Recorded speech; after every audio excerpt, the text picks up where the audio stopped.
Is it actually worth investing in these 5 things right now? Reminder before we get into today's video, we have our Labor Day sale actually ending today. If you use code MEMORIAL5, you will save $5 on any of the sleeves and any of the field centers that we have up on the website right now. I'll leave a link down below so you can grab yours today. Make sure you guys smash the loving crap out of that subscribe button so you guys don't miss out on more awesome content. We're going to talk about Unchained here. So after the huge representation, and I mean this is some big old numbers out here, out of the YCS. Unchained prices have actually gone up way more topsy-turvy. Abominations Prisons hitting the $20 mark for the Ultras. I'm not surprised about that. We're seeing, you know, Soul of Rages breaking the, like $15 mark at this stage. Soul King Yama's also getting bought off of the market for the quarter centuries at $150 at this point in time. Why are we surprised about this? When you have a deck like this that breaks the meta here, and people are like, oh my gosh, you know, like, what's going on with this? You know, why are these? It's because highest represented deck in the overall top cut.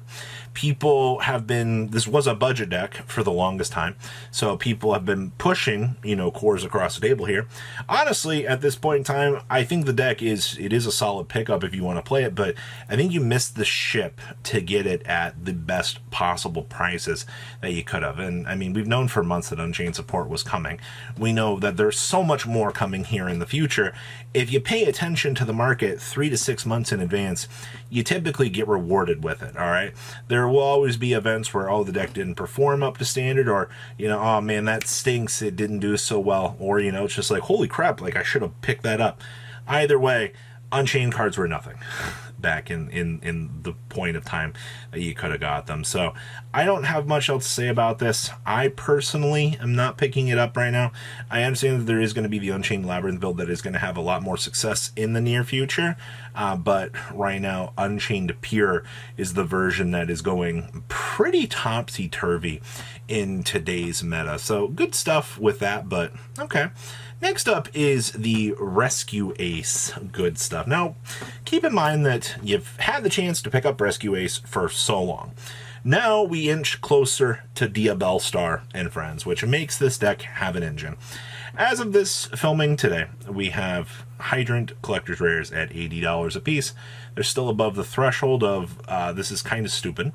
And then regular Hydrants are at the technically the $39 mark after tax, with Turbulences following it up at the $7 point. So yeah, you gotta ask yourself, okay, so if I'm already invested in the core, do I sell it now or wait? Well, if you're planning on playing, the biggest things I'll tell you are the Diabellstar stuff does help out the deck. It does help add an extra level of consistency into the bad boy, and it does help make things go a little bit more around the world, what you want to see, all right? You want your combo pieces to continuously interact with you, and you want them to boost the consistency of what you already got going. That's what you want to see. My other biggest problems with it are the price point of said Diabellstar cards. You know, if these cards slam into the market at secrets and ultra rares, well, you're not going to see easy going prices on these.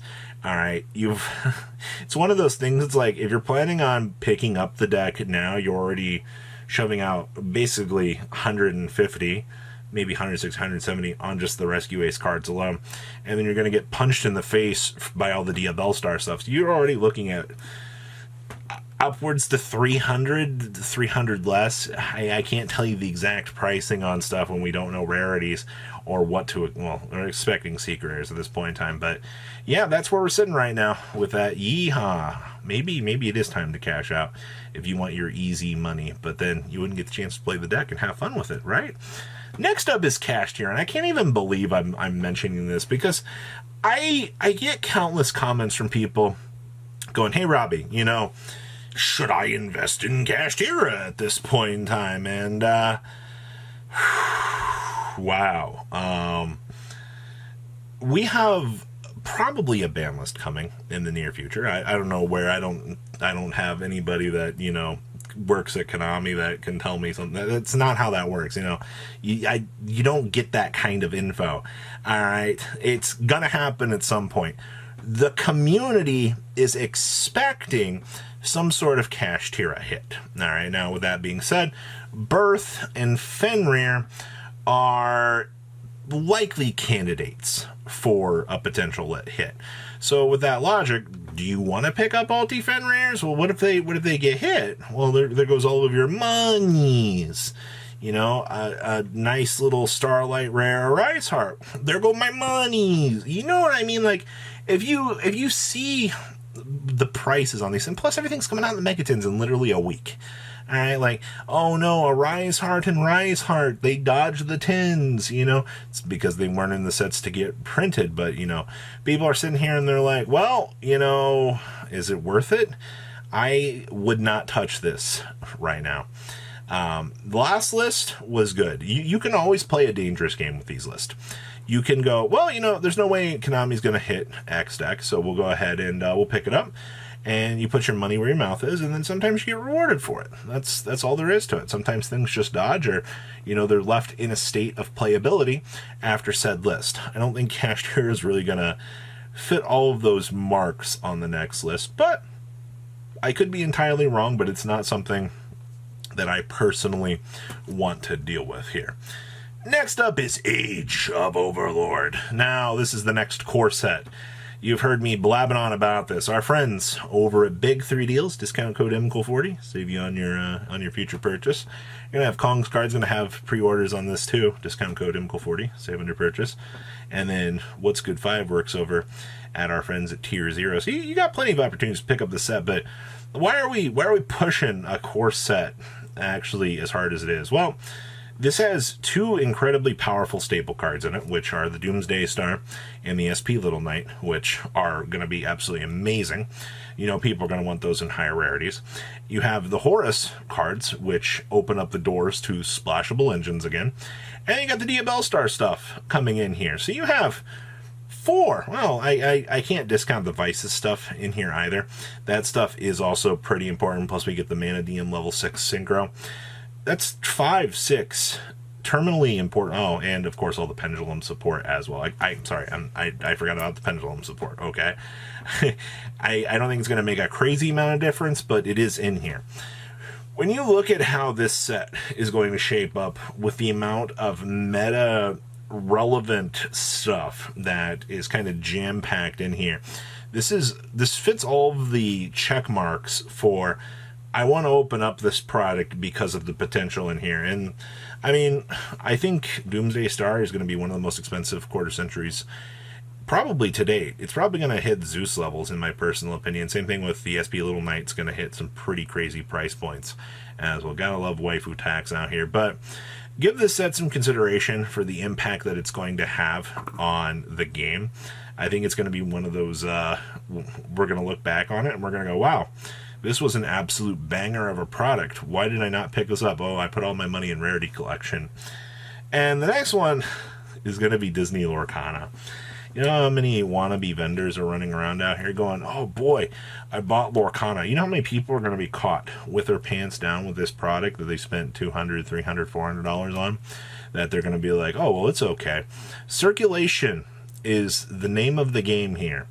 And people don't seem to understand this, all right?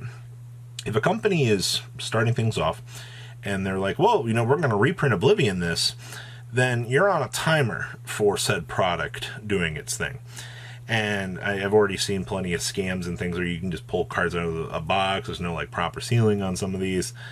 It's a rough time out here for some of this Lorcana stuff. And I'm not keeping up too much in the game. I only included this section here because people actually ask me about it. They're like, ooh, Robbie, thoughts on Lorcana? I'm not touching it with a 10-foot pole. I'd like to open up a booster pack just to be able to have said that I've done it. Can't actually do that because there's literally none available right now. So, you know, we'll be patient with that. All right, there's no real point in getting to that at this point. Also, the game is in a very upward market boom right now. And with all the other trading card games pushing down right now, this is the one that's just going crazy. And we'll have to wait and see. I think the cool off is coming. I think a lot more people are going to be very surprised here in the near future what actually ends up happening with this. Or maybe I'm just being too batshit crazy here, thinking that the game is going to push down, but nothing truly lasts forever. So, please, leave a comment down below, tell me what you guys think, and I'll see your beautiful faces back here later in the day, guys. Peace. Patrons, thank you.